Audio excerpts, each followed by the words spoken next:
Christian Horner had a very colorful explanation of the behavior of the MCL39S in Austria, and from this point of view, it does look like Red Bull has officially lost their way with the RB21. The calls from Horner could be an indicator of weak leadership and a failure to translate upgrades into performance, which is subsequently triggering a Verstappen move soon.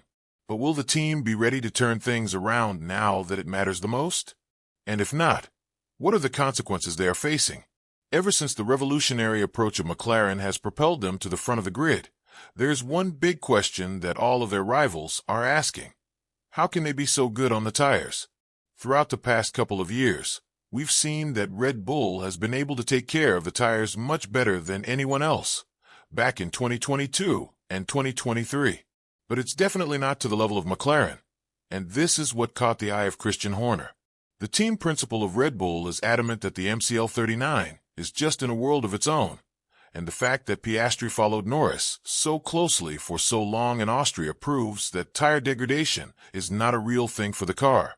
Not only that, but the long braking zones and high-speed corners also had no implication on the tires whatsoever. Whereas we've seen that Ferrari was forced to lift and coast almost immediately after the race started, McLaren seemed unaffected. Unfortunately, we weren't able to see what Verstappen was capable of at his home race because he was taken out on lap 1.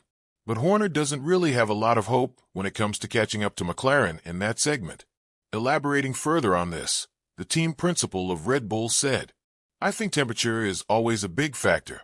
Long corners, they are particularly strong in. It was truly impressive for me. I can't see any other team being able to do it. When you look at how Oscar is able to run behind Lando with a car fat on fuel at the beginning of the race, and he's basically making love to his exhaust pipe for lap after lap after lap, and the tires are not dying, that to me is their advantage. And they've managed to create a car that really protects their tires well and has a good balance. I can't see any other car that would be able to follow that closely and not grain the front tires or rear tires with a lot more understeer."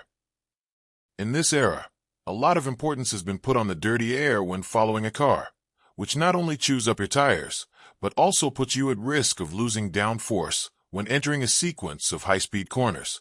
That was definitely not the case with McLaren in Austria. What a dominant show it was by both Norris and Piastri. A 1-2 win on Red Bull soil, clean racing, and a statement that a new sheriff is in town.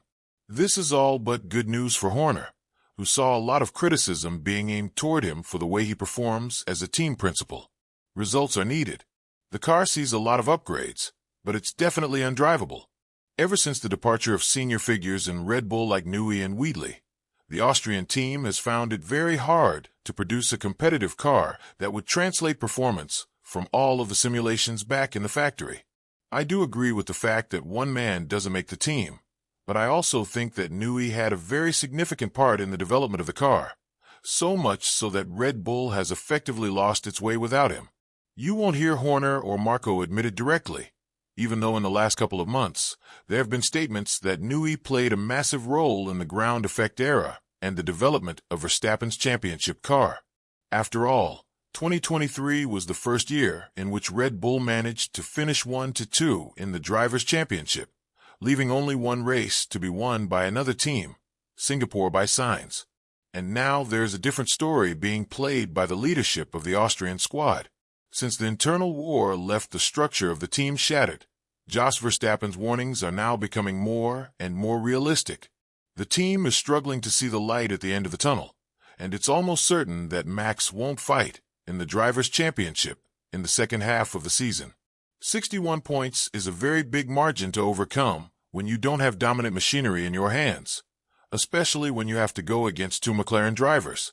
Last year, the start of the season was very good for Max, and the car was good enough for him to gather valuable points and keep his championship alive.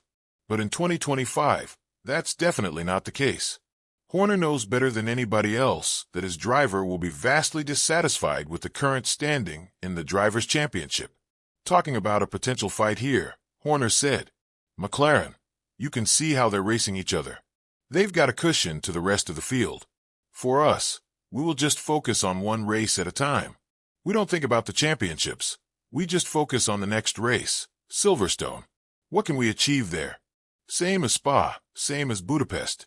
I think this season the buffer that they have is significant, so it looks very much like a two-horse race. So what are the consequences of the current development of events at Red Bull? I think you have to look at the bigger picture here.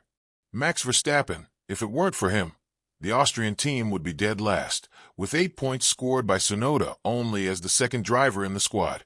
It's a very devastating fact, and something that could prompt Max to think about a future elsewhere. After the crash in Austria, and now that Russell is just 9 points behind him in the Drivers' Championship, reports from renowned F1 media stated that Max is thinking about activating his clause, something that could happen during the summer break. If it happens, make no mistake, Red Bull will seek the guilt in Christian Horner, and rightfully so. The Brit has been given a lot of breathing space after the internal war and has taken a bigger commanding role, and all of that comes with its own responsibility. What is the role of Max Verstappen in this entire case? For starters, we need to be talking about the requirements that the four-time world champion has reportedly sent to his team. If Horner is replaced or has his powers cut down,